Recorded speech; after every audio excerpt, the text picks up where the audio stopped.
Greetings, salutations, respect, and love. I am Scott. You're in the Prog Corner. Welcome, boys and girls, to today's installment where we're going to be talking about the fifth album from the great Swedish band Agusa. They are an instrumental band who are classified as space rock psychedelic on Prog Archives, but honestly, I'm hearing a lot more Canterbury in their sound. They started in Malmo in 2013, and they put out their first album in 2014, Hogtid. Next year, they dropped Tuva with a brand new member. They added a flute player. In 2017, they dropped their self-titled album, Agusa. And then in 2021, they had a couple lineup changes. They lost their bass player, lost their keyboard player. They went on to the Arizona Space Collective, I guess, and dropped an absolute masterpiece, man. I love that album. I didn't think they'd be able to top it, but they did, man. I'm telling you, this new album's even better. They've got a new drummer in tow, Nicholas DeFornis, joining Michael Odezio on guitar, Jenny Puertas on flute. The new keyboard player is Roman Andren. Like I said, this is his second album with the band, as well as Simon Strom on bass, also his second with the band. Just incredible. Yeah, these guys are straight up prog, but it's funny, every one of these songs is in 4/4 time. There's not even one measure of 5, not even one measure of 3. It's all on 4, and that adds something to it, man, because most prog is all messing with your mind with different, time signatures and stuff. These guys keep it simple, but they do a lot of tempo changes, a lot of things in their music to refresh it. But being all in 4, it makes this album extremely listenable. There's 4 songs on here. The album runs like 42 minutes. So this is probably one of the most listenable prog albums I've ever heard in my life. What do these guys sound like? Well, their sound is certainly dominated by the Hammond organ. They've got 3 soloists, so you have the flute player, Michael plays a lot of lead on guitar, and then the organ takes a whole bunch of leads. These guys definitely have a little Caravan bend to them. I hear Camel also, but also Jethro Tull, Focus, maybe even a little Anglagard, the Swedish sound. But anyway, this album opens up with the longest song. It's 14 and a half minutes long. It's called Lust och fagring sommarvisan, which translates into Beauty and Passion, a summer song, and it starts with some delicately plucked finger picking on an acoustic guitar, maybe a 12-string. We're in G, but you've got a descending chromatic line that you will hear throughout this record. But particularly this first song, that little motif goes through a lot of different changes, and you hear it throughout the song. I heard it a little bit in the song Uppen Barrelsel from their last album, but it's just an awesome little line, and they build around it. They even put in a little bit of Grieg's Hall of the Mountain Grill in there, which makes sense. So luckily they only do it for like 15 seconds, so it doesn't outstay its welcome.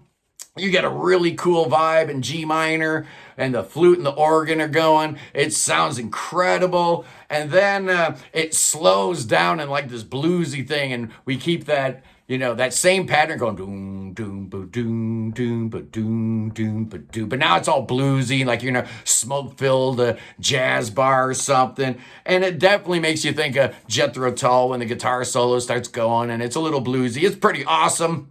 And then we get back to the main groove. That flute and that Hammond organ keep going on again. But at 8:25, it shifts to A minor, which is really cool. But they keep that same chromatic riff going, but just in the new key. You get some excellent drumming from the new guy. Fantastic, very frenetic drumming. And then it slows down and it gets super epic. It's just awesome. Really, really good way to start an album. Maybe this track is just a tad bit long, but it really doesn't outstay its welcome. And the other 3 songs are a little shorter, so there's none of that going on. Next up is a song called Under Bar Himmel.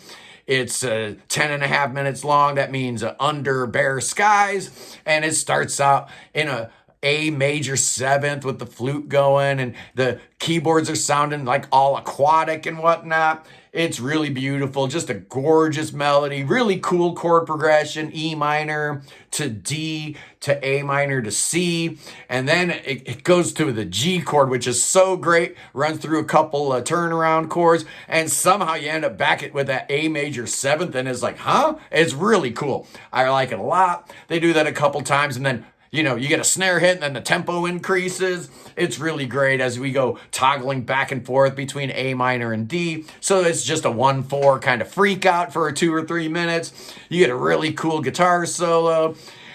And then, and then you get the big slowdown at the 6-minute mark. Where you get a little more guitar soloing and stuff like that. And then you go back into that A major seventh and that great chord progression. But I'm telling you, when they go through that turnaround and it finally goes to that G chord, it's like this giant arrival, man. My brain is so happy. I think they only do it 3 times in the whole song, but I love it. And then it ends on a Picardy third, which is just kind of cool. I like that. Next up is my favorite song on the album. It's also 10.5 minutes long. It starts out with a really cool pattern, which kind of makes you think of Procol Harum a little bit. Let's see if I can play it.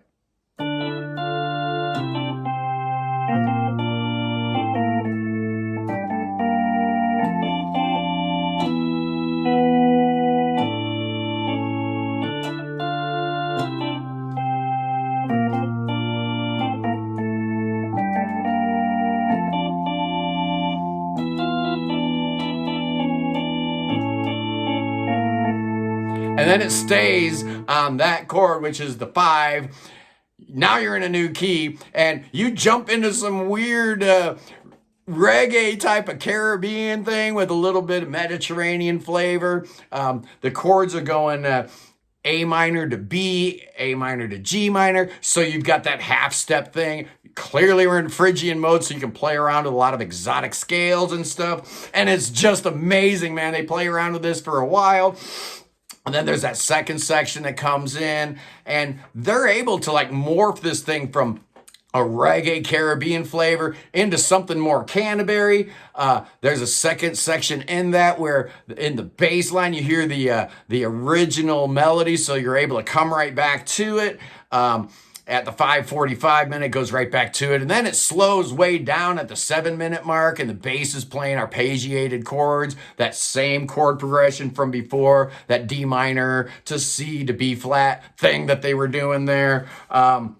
And then Jenny gets to sing, man. Jenny Puerta sings one verse in Spanish, which is cool because this is a Swedish band. I guess she's Cuban, so it makes sense. I just love it.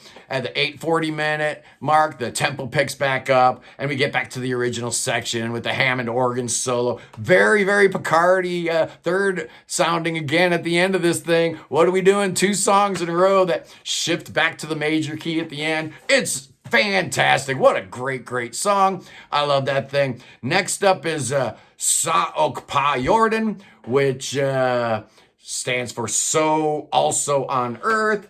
And this is really cute, man. It just kind of makes me think of like California. I'm driving along the Pacific Coast Highway in a convertible, and the wind's blowing through my hair, and they're singing this song.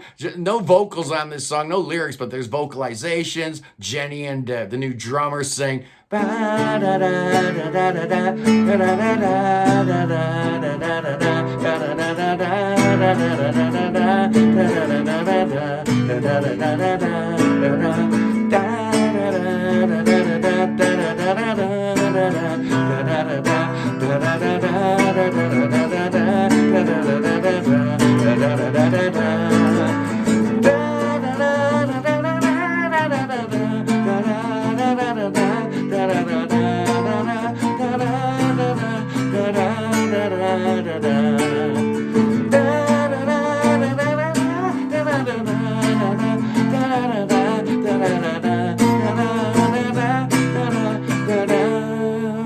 And then we get into